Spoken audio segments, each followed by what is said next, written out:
मंडल है उनको मैं बहुत बहुत धन्यवाद देना चाहूँगा कि कई सालों से हम सोए हुए थे। महाजीत के पुरा, जिसको छोटा गांव कहते हैं, उसने ये प्रयास किया है। मैं सभी आयोजक मंडल को बहुत बहुत धन्यवाद देना चाहूँगा कि हम लोगों को उन्होंने बुलाया और इस पंडाल को सजाया।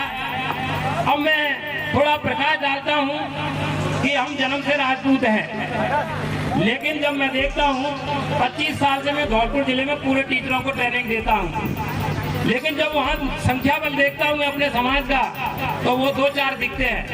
250 की संख्या में 2-4 दिखते हैं तो मेरा आत्मा रोता है कि हमारा समाज कहाँ जा रहा है। देखिए आज जो पंडाल में जो भीड़ है उसको भी देखकर मुझे बड़े दुर्भाग्य के साथ कहना पड़ रहा है कि यदि यहाँ खीर पुआ होते सोमन के तो शायद मुझे लगता है ये रास्ता बिल्कुल जाम हो जाते। मेरा अपने 2-3 चीजें कहूंगा, आपसे ज्यादा भाषण नहीं दूंगा, क्योंकि आज 2 महान पुरुषों की जयंती है, महाराणा प्रताप और अपने पृथ्वीराज चौहान। यदि 2 शख्सियतें आज नहीं होती तो शायद मुझे लगता है भारत में हिंदू धर्म नहीं होता। इतने बड़े शख्सियत हैं ये कि इन्होंने हिंदू धर्म को बचाया, और इनकी हिस्ट्री आप पढ़ेंगे तो हजारों साल आपको पढ़ने में लग जाएंगी। इतनी पुस्तकें हैं इनके बारे में, कैसे कैसे इनको देश को बचाया। हमारे इतिहासकारों ने, शायद आपको पता होगा, मेरे को तो अब पता चला जब बूढ़ा हो गए जा रहा हूँ, कि देश आजाद हुआ उसके बाद 25 साल तक मुसलमान शिक्षा मंत्री रहा हमारे यहाँ। ये अब हमको पता चल पाया जब बिल्कुल कगार पे है जिंदगी में, जो कि हमारे इतिहास को तोड़ मरोड़ के हमको पढ़ाया गया। जहाँ भी पिक्चरें दिखाई जाती है ठाकुर को बिल्कुल पहले हीरो बनाया जाता है, फिर उन जूतों से उनको कुचला जाता है। जबकि मैं समझता हूँ कि आज जो भारत देश है वो ठाकुरों की वजह से ही है, राजपूतों की वजह से ही है। तो भैया हम कहाँ थे और कहाँ चले गए। मैं 2-3 बातें कहना चाहूँगा आपको। एक तो आपको शिक्षा पर सबसे ज्यादा ध्यान देना है। मेरी 28 साल की सर्विस हो गई, शायद मुझे लगता है किसी का पिताजी या माताजी एडमिशन कराने आए हो, बच्चा आता है अपना फॉर्म लाता है, गुरुजी एडमिशन ले लीजिए, हमारी भी मजबूरी है, कहीं प्राइवेट वाला नहीं पकड़ ले जाए, खुद साइन करके ले आता है, हम एडमिशन ले लेते हैं। तो मेरा करबद्ध निवेदन आपसे यही है कि गरीब का एक ही हथियार है उठने का, वो है शिक्षा।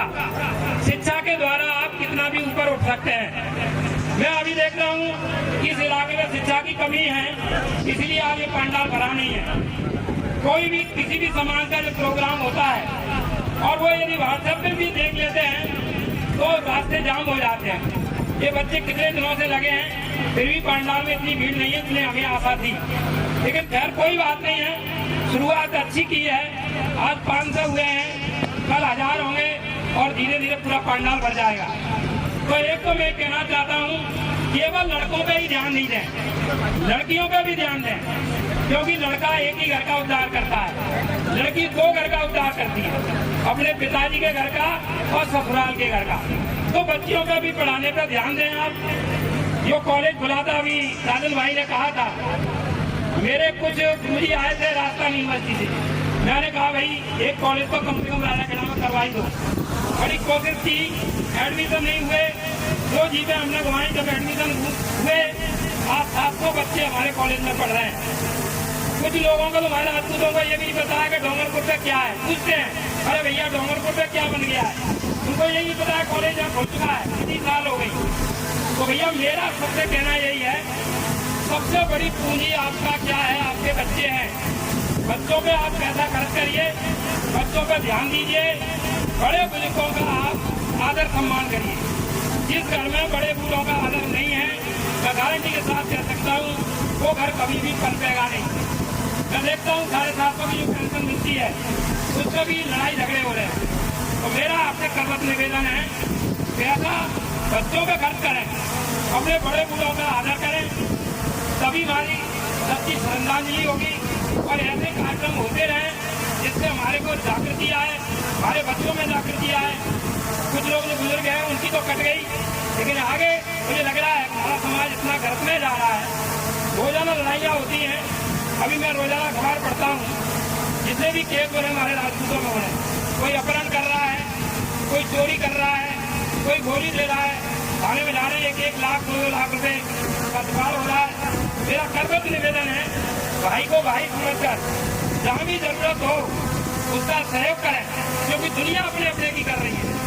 लेकिन एक चीज का आप ध्यान रखें, वोटों का जमाना है, केवल अपने समाज से कुछ नहीं होगा, दूसरे समाजों को भी आप प्रेम से उनको साथ रखें और अपने दोस्त के साथ दोस्त भी रखें।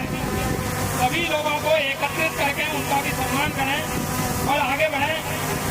और मेरा आपसे बार बार कहना है, निवेदन है, बुजुर्गों के चरणों में मेरा नमन करके निवेदन है कि आप बच्चों पर ध्यान दें, पढ़ाई की ओर ध्यान दें, सारा उद्धार हो जाएगा। जिसके घर में भी 1 बच्चा या 2 बच्चा लगे, आज देख लीजिए कितना परिवर्तन उनके घरों में आया है। हर आदमी सगाई के लिए जाता है जब बच्चा लगाया होना चाहिए, लेकिन पढ़ कोई नहीं रहा है।